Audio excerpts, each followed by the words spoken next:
આજની ધર્મકથા. પ્રણામ. પરમ પૂજ્ય પન્યાસ પ્રવર શ્રી કેશર વિજયજી મહારાજ. કેસર હોય અને સુગંધ ફેલાય એ નિશ્ચિત વાત. કેશર વિજયજી મહારાજ સાહેબ હોય અને એમને જ્ઞાન ધ્યાનની લગ્નની સુગંધ ફેલાય એ પણ એટલી જ નિશ્ચિત વાત. પૂજ્યશ્રીએ જે રીતે ધરમપુરના રાજાને પ્રતિબોધ પમાડ્યા, જે રીતે તિથલમાં સાધના કરી ધરમપુરના રાજાનો આખો દરબાર ભરાયો અને દરબારના બધા જ મંત્રીઓ અને કાર્યરત વ્યક્તિઓ, આ બધામાં જે રીતે સાહેબના પ્રવચનો દ્વારા પરિવર્તનો આવ્યા, ધર્મ પ્રત્યેની લાગણી લોકોની વધી, મહાત્માઓ પ્રત્યેનો સદભાવ બહુમાન ભાવ જે રીતે વધ્યો, આ બધું જોતાં એક વસ્તુ નિશ્ચિતપણે આપણે માનવી પડે કે આચાર સંપન્નતા એ જેટલી મહાન અને જેટલી ઇફેક્ટિવ છે એટલી જ ઇફેક્ટિવ વિચાર સંપન્નતા પણ છે. સૌહાર્દથી દરેક વ્યક્તિ સાથે વાત કરવી. આમ પણ એક વસ્તુ આંખે ઉડીને જે વળગે છે એ સમયના મહાપુરુષોની, આપણે લગભગ અત્યારે એ ધારામાં છીએ જેમાં શાસન સમ્રાટ બાપજી મહારાજ, વલ્લભસુરી મહારાજ, લપતિસુરી મહારાજ, નીતિસુરી મહારાજ સાહેબ, આ કેશર વિજયજી મહારાજ સાહેબ, કેશરસુરી મહારાજ, આ બધા લોકોના ચરિત્રમાં એક વસ્તુ કોમનલી જે જોવા મળી છે એ એવી છે કે અજૈનોમાં પણ આ લોકોનો ઠસ્સો ગજબ નાખતો. આજે આપણે ત્યાં શહેરો વગેરેમાં આપણો વર્ગ બહુ વધારે હોવાના કારણે અજૈન વર્ગ બહુ રેયરલી આકર્ષાય છે, પણ હજી પણ ગામડાઓમાં ચાતુર્માસ થતા હોય તો આવું બહુ જોવા મળે. અને આ લોકોએ 100 વર્ષ પહેલાં તો જાણે 80-90 વર્ષ પહેલાં તો કોઈ આવી વાડ રાખી જ ન હતી એવું એ લોકોના ચરિત્ર પરથી આપણને વર્તાય. અને અજૈનો સાથે તમારી આચાર સંપન્નતા જેટલી આકર્ષે, ઇફેક્ટ પાડે, એના કરતાં કંઈક વધારે તમારી સૌહાર્દતા, એની સાથે શાંત ચિત્તે સારી રીતે લાગણીશીલ રીતે વાત કરવી, એને ગળે ઉતરે એ રીતે પદાર્થો મૂકવા, ત્યાં પછી આટલા જ્ઞાની હોવા છતાં, તાત્વિક જાણકારી હોવા છતાં ઊંચા શબ્દો બોલી અને એને ઇમ્પ્રેસ કરવું, આવી કોઈ પણ પ્રકારની ચેષ્ટાઓ એ મહાપુરુષો દ્વારા નહીં જ થઈ હોય એવું આપણે માનવીએ. કારણ કે જો એવું થયું હોત તો કદાચ આટલી મોટી સંખ્યામાં અજૈનો એ આ ગુરુ ભગવંતોના ભક્ત વર્ગમાં જોડાયા ન હોત. પૂજ્ય કેશર વિજયજી મહારાજ સાહેબનું અજૈનો સાથેનું જે આ જોડાણ થયું એની એક વાત આંખે ઉડીને વળગે એવી થઈ ભરૂચના ચાતુર્માસમાં. સંવત 1980ની સાલ પન્યાસ શ્રી કેશર વિજયજી મહારાજ અને પન્યાસ શ્રી દેવ વિજયજી મહારાજ સાહેબ અને લગભગ 12 જેટલા મહાત્માઓ ચાતુર્માસ નક્કી થયું. ભરૂચમાં એ સમયે ઉપાશ્રયની કેપેસિટી 400-500 માણસ જેટલી, અને એ 400-500 માણસનો ઉપાશ્રય તો સાહેબ પ્રવચન આપવા બેસે એની પહેલાં જ ભરાઈ જાય. હવે સ્થિતિ એવી થઈ કે અજૈનો, એસ્પેશિયલી એ સમયના ભરૂચની અંદર ઘાંચી કોમના લોકોની વસ્તી બહુ મોટી, પારસીઓની પણ વસ્તી સારી એવી, અને સાહેબની પ્રતિભા, સાહેબના પ્રવચનોની સિમ્પ્લિસિટી એ એટલી બધી અપીલિંગ થતી હતી લોકોને કે અજૈનોમાં વાત પ્રસરવા લાગી. ભરૂચ તો ભરૂચ, બાજુના ગામમાંથી લોકો ખાસ પ્રવચન સાંભળવા માટે આવતા. હવે આ બધાને બેસાડવા કઈ રીતે?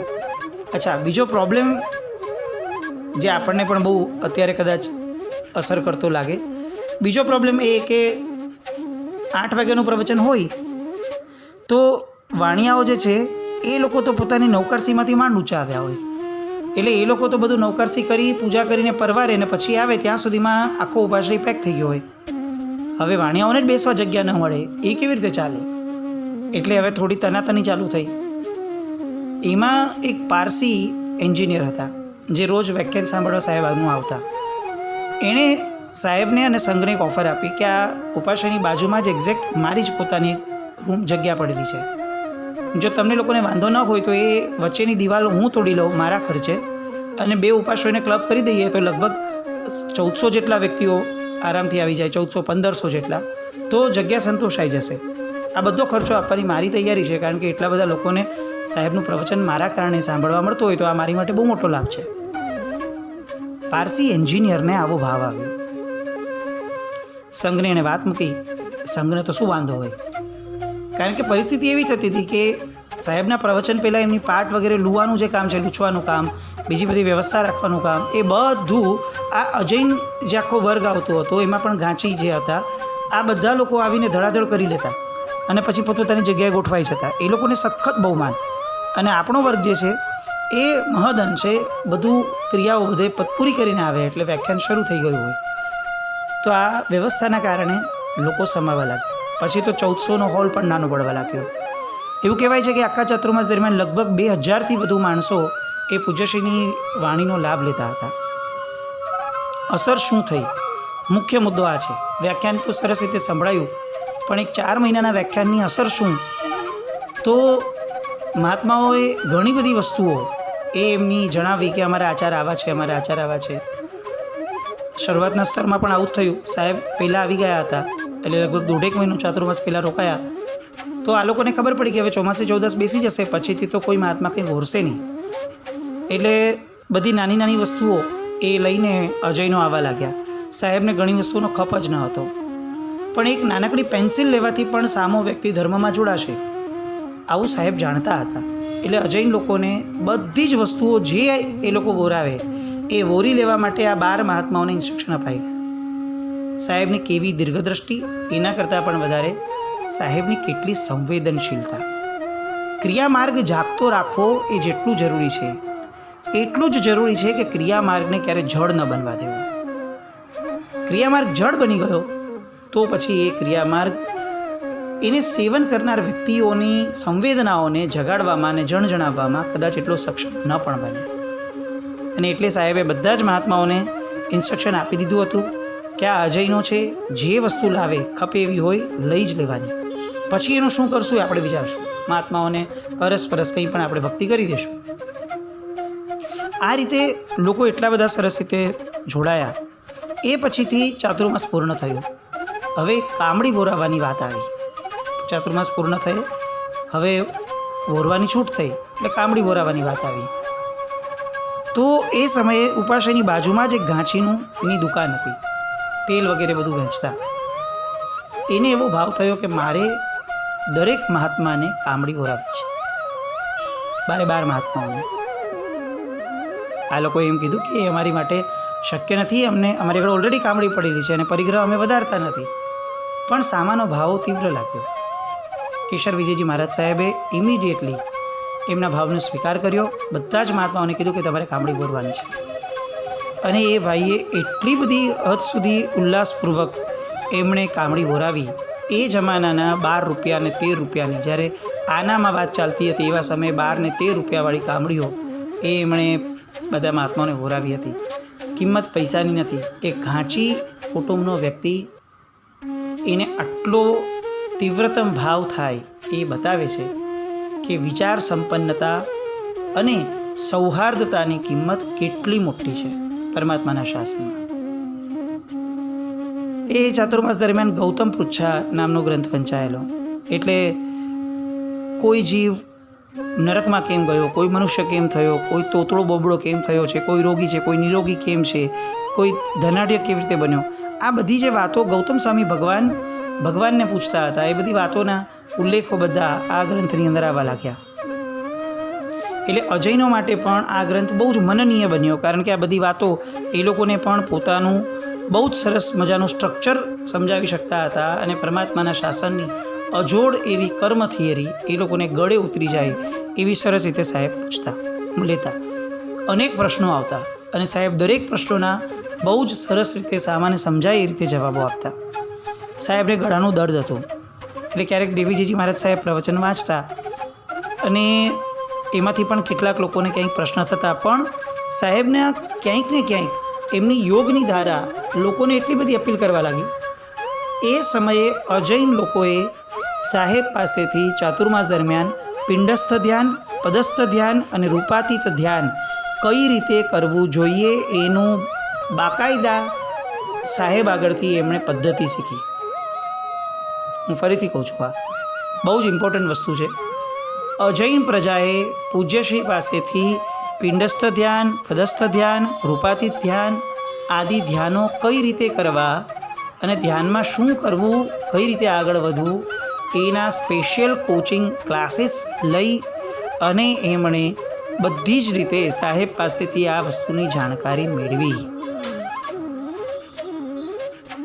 આજની આપણી પ્રજાની અંદર, જૈન પ્રજામાં આવા ધ્યાન શીખવાની, જાણવાની તમન્ના કેટલી, ઈચ્છા કેટલી, તત્પરતા કેટલી, જિજ્ઞાસા કેટલી, રુચિ કેટલી, જાણકારી કેટલી. એક પણ પ્રશ્નના જવાબમાં આપણી આગળ જવાબ ન હોય એ સ્થિતિમાં આપણે આવીને ઊભા રહી ગયા. આપણું ચૈત્યવંદન વગેરેનો યોગ, ચીન પૂજાનો યોગ, એમાં દ્રવ્ય પૂજા કરતાં ચડિયાતી ભાવ પૂજાને કીધી. આ ભાવ પૂજા અને દ્રવ્ય પૂજા બંનેની લિંક કોણ કરી આપે? તો કે આ પિંડસ્થ, પદસ્થ અને રૂપાતીત ધ્યાન કરી આપે. અને આપણે 100 જણને ઊભા રાખીને પૂછીએ કે આ 3 ધ્યાનમાં તમારી કેટલી જાણકારી છે? હું માનું છું ત્યાં સુધી 99.5 કદાચ નાવાળા નીકળે. કોકને આછે પાયે જાણકારી રહેતી હોય તો એ આનંદનો વિષય છે. દરિદ્રી અવસ્થામાં નથી આપણે. ધ્યાનની બાબતમાં આપણું દુર્લક્ષ્ય એ કદાચ મોક્ષ માર્ગનું દુર્લક્ષ્ય થઈ ગયું. એના કરતાં પણ આગળ વધીને કહીએ તો દરેકે દરેક ક્રિયાનું જે હાર્દ હતું, એનો જે આત્મા હતો, સોલ હતો દરેક ક્રિયાનો, એ આત્મા પ્રત્યે જ દુર્લક્ષ્યવાળા થઈ ગયા. ધ્યાન કેન્દ્રિત નથી કરવું તો ક્રિયાઓની ફળશ્રુતિ શું મેળવી છે? પરમાત્માની જિનાલયમાં ભક્તિ કરવા જઈએ છીએ, આંગી વગેરે કરવું છે, અષ્ટપ્રકારી પૂજા વગેરે કરવી છે, તો પછી આ પિંડસ્થ અને પદસ્થ આ બંને ધ્યાન શીખવામાં વાંધો શું છે? કેમ એ દિશામાં નથી જવું? આંગી વગેરે કરી અને પદસ્થ ધ્યાન તરફ જવાની ધારા હતી એટલે આંગી આપણે લાવ્યા હતા. આજે આંગી રહી ગઈ અને એનો ગોલ સાઈડ પર રહી ગયો. પરમાત્માનું ચૈત્યવંદન કરતાં પહેલાં રૂપાતીત અવસ્થાની ચિંતન થતી હતી. ચૈત્યવંદન રહી ગયું પણ રૂપાતીત અવસ્થાનું ધ્યાન વયું ગયું. આવી કેટલી બધી ધારાઓ. પછી એ સામાયિક હોય, જીન પૂજા હોય, કોઈ પણ અનુષ્ઠાન, તપશ્ચર્યાઓ હોય, આપણી પાસે ધ્યાન ક્યાં છે? અભ્યંતર તપ આખો ને આખો ચૂકાઈ રહ્યો છે. એ બાબતમાં જો આપણે જાગૃત નહીં થઈએ તો આ બાહ્ય તપનો આડંબર અને બાહ્ય તપનું આલંબન એ આપણને કેટલું ઊંડાણ અને કેટલા અનુબંધો પાડશે એ પ્રશ્નનો જવાબ કદાચ આપણી પાસે પણ નહીં હોય. સાહેબે ત્યાં શુદ્ધ ચૈતન્ય સ્વરૂપ આત્મા અને પરમાત્માની પીછાણ કરાવી અને લોકો એટલા બધા ગદગદ થયા છે, અજૈન પ્રજા, કે અંદર અંદર હવે વાત ચાલવા લાગી કે સાહેબનો વિહાર થશે. આપણે આ સાહેબના ઉપકારને વાળવો કઈ રીતે? અને બધાએ નક્કી કર્યું કે સાહેબના અનન્ય ઉપકાર બદલ આપણે સાહેબનું કાયમી સ્મારક અહીં બનાવશું. નંબર 1. નંબર 2, જેને જેટલી યોગ્ય લાગે ને એટલી રકમ ઊભી કરે અને એ રકમના વ્યાજમાંથી ભરૂચમાં સંસ્કૃતનો અભ્યાસ કરવા માટે જે વિદ્યાર્થી આવે એને સ્કોલરશિપ મહારાજશ્રીના નામથી આપવી, કેશર વિજયજી મહારાજ સાહેબના નામથી. અને સાહેબની એક ઓઇલ પેઇન્ટિંગ કેનવાસ છબી તૈયાર કરાવડાવી. અજૈન પ્રજાને પણ સાહેબ પ્રત્યેનું આ ચાતુર્માસ કેટલું સરસ સ્પર્શ્યું હશે એની આ ઝાંખી છે. આપણે ત્યાં તો દર વર્ષે નવા નવા મહાત્મા આવતા હોય અને દર વર્ષે ફક્ત કમ્પેરિઝન થતી હોય કે આ મારા સાહેબમાં વધારે મજા આવેલી કે આ મારા સાહેબમાં. આવું એક લેન્ડમાર્ક કહી શકાય એવું સ્મારક બનાવવાનું આપણા મનમાં છેલ્લે ક્યારે આવે? અને શુભ અનુષ્ઠાન થયું પણ હોય તો એનું આયુષ્ય કેટલું, કેટલા વખત સુધી આપણને યાદ રહે કે આ આવું થયું હતું? આટલું સરસ અનુષ્ઠાન આ મહાત્માની નિષ્ઠામાં આ ચાતુર્માસમાં થયું હતું.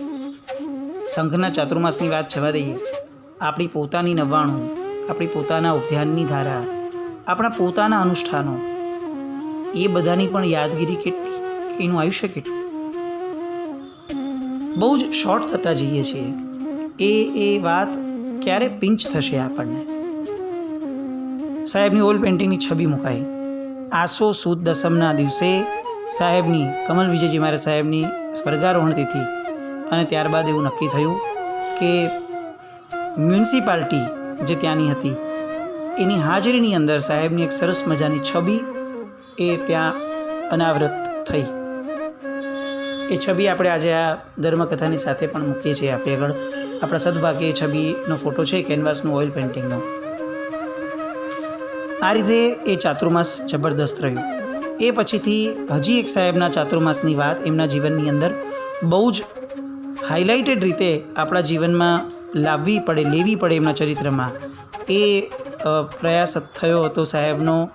પાળિયાદ અને વીંછિયા વગેરે જન્મભૂમિમાં સાહેબ ગયા હતા અને ત્યાર પછીથી રાણપુર અને બાવળા એ સમયે પાલિતાણાની નજીકમાં સાહેબ હોવા છતાં પાલિતાણા નહોતા ગયા, કારણ કે શાસન સમ્રાટે યાત્રાઓ બંધ રખાવી હતી દરબાર સાથેના વિખવાદના કારણે. અને કોઈ પણ એક મહાત્માનો નાનકડો પણ વિરોધ ન હતો. સર્વશ્રી સંઘ શાસન સમ્રાટની પાછળ પડખે ઊભો હતો. આ યુનિટીમાં કેશર વિજયજી મહારાજ સાહેબનું પણ એટલું જ યોગદાન હતું. હવે જે ચાતુર્માસ સાહેબનું એક વિશિષ્ટ લેવા જેવું લાગે એ હતું શિહોરનું. વાત એમ થઈ હતી કે સાહેબ આ રીતના વિહાર કરતાં કરતાં શિહોર ગામમાં પધાર્યા.